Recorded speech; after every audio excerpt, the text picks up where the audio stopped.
ನಮಸ್ಕಾರ. ವಿಶೇಷ ಕಾರ್ಯಕ್ರಮಕ್ಕೆ ಸ್ವಾಗತ. ನಾನು ಪ್ರತಿಮಾ ಭಟ್. ಸಂಗೀತ ಅಂದ್ರೇನೆ ಹಾಗೆ, ಅದು ನಮ್ಮನ್ನ ಬೇರೆಯದೇ ಲೋಕಕ್ಕೆ ಕರೆದುಕೊಂಡು ಹೋಗುತ್ತೆ. ಎಂಥವ್ರನ್ನ ಕೂಡ ಸಂಗೀತ ಅಂದರೆ ಸೆಳೆಯುತ್ತೆ. ಅದರಲ್ಲೂ ನಮ್ಮ ಭಾರತೀಯ ಸಂಗೀತ ಲೋಕದಲ್ಲಿ ಅದೆಷ್ಟೋ ರೀತಿಯ ವಾದ್ಯಗಳಿವೆ. ಆ ವಾದ್ಯಗಳನ್ನು ನಾವು ನುಡಿಸೋದನ್ನ ನೋಡಿರ್ತೀವಿ. ಆದರೆ ನಾಸಿಕದ ಮೂಲಕ ಅಂದರೆ ಮೂಗಿನ ಮೂಲಕ ವಾದ್ಯಗಳನ್ನ ನುಡಿಸೋದನ್ನ ಎಲ್ಲಾದರೂ ಕೇಳಿದ್ದೀರಾ? ಅಂತಹ ಪ್ರತಿಭೆ ನಮ್ಮಲ್ಲೇ ಇದ್ದಾರೆ. ಅಂತಹ ಪ್ರತಿಭೆಯನ್ನು ನಿಮಗೆ ಪರಿಚಯಿಸುವಂತಹ ಆ ನಾದ ಲೋಕಕ್ಕೆ, ಸಂಗೀತ ಲೋಕಕ್ಕೆ ನಿಮ್ಮನ್ನು ಕರೆದುಕೊಂಡು ಹೋಗುವಂತಹ ಕಾರ್ಯಕ್ರಮವೇ ನಾಸಿಕ ಲಹರಿ.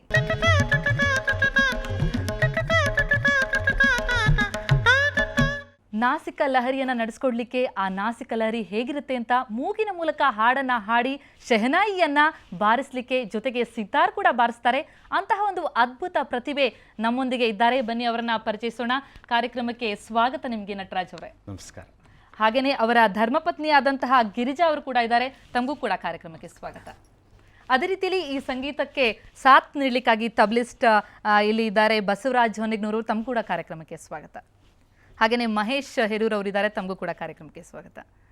ಓಕೆ, ಎಲ್ಲರನ್ನೂ ವೆಲ್ಕಮ್ ಮಾಡಿದ್ದಾಯಿತು. ಆದರೆ ನಾಸಿಕ ಲಹರಿ ಈ ಶಬ್ದವನ್ನು ಕೇಳ್ತಾ ಇದ್ದಂತೆ ನಿಮಗೆ ಆಶ್ಚರ್ಯ ಆಗ್ಬೋದು. ಏನಿದು ನಾಸಿಕ ಲಹರಿ ಅಂತಂದರೆ, ಅದರಲ್ಲೂ ಮೂಗಿನ ಮೂಲಕ ಸಿತಾರನ್ನ ಬಾರಿಸಲಿಕ್ಕೆ ಸಾಧ್ಯನಾ, ಶೆಹನಾಯಿಯನ್ನು ಬಾರಿಸಲಿಕ್ಕೆ ಸಾಧ್ಯನಾ?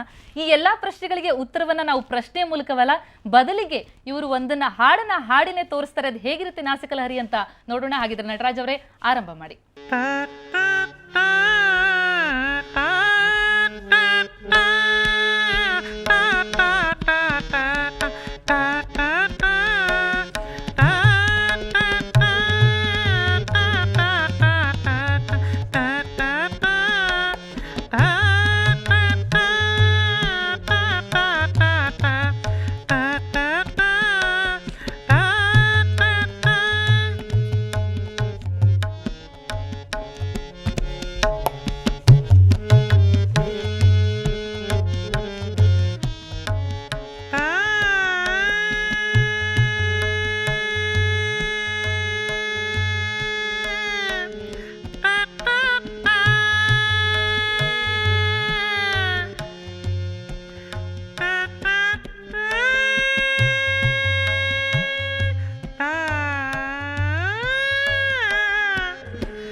ಅದ್ಭುತ.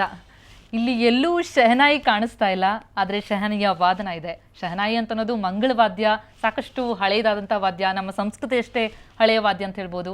ಅದ್ಭುತವಾಗಿತ್ತು ನಟರಾಜ್ ಮಹಾರಾಜನ್ ಅವರೇ. ನಿಜಕ್ಕೂ ಇಂತಹ ಒಂದು ವಿದ್ಯೆ ಅದು ನಿಮ್ಗೆ ಒಲಿದು ಬಂದಿರೋಂಥದ್ದು, ನೀವು ರೂಢಿಸ್ಕೊಂಡಿರುವಂಥದ್ದು, ಹೇಗೆ ಆರಂಭ ಆಯಿತು ಇದು? ಇದು 1970ಯಲ್ಲಿ ಸನಾದಿ ಅಪ್ಪಣ್ಣ ಚಿತ್ರ ಬಂದಿತ್ತು. ಅದು ಚಿತ್ರವನ್ನು ನೋಡಿ ನನಗೆ ಪ್ರೇರಣೆ ಆಯಿತು.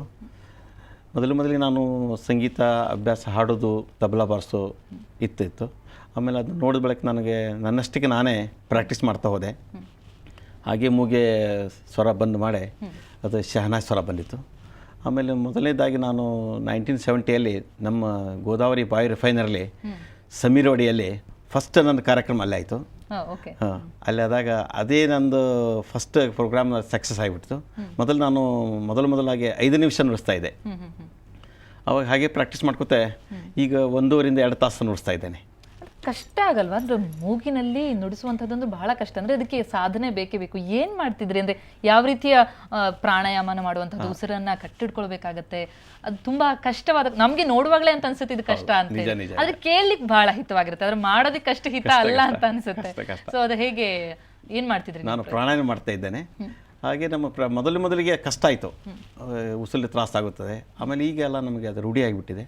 ಇವು ತುಂಬ ಈಗ ಚೆನ್ನಾಗಿ ನುಡಿಸ್ಲಿಕ್ಕೆ ನಮಗೆ ಪರವಾಗಿಲ್ಲ. 1.5 2 ತಾಸು ಬೇಕಾದಂಗೆ ನುಡಿಸಬಹುದು. 1.5 2 ತಾಸು ಕಂಟಿನ್ಯೂಸ್ ನಾನ್ ಸ್ಟಾಪ್. ಶಹನಾಯಿ ಇರಲ್ಲ, ಶಹನಾಯಿ ವಾದನ.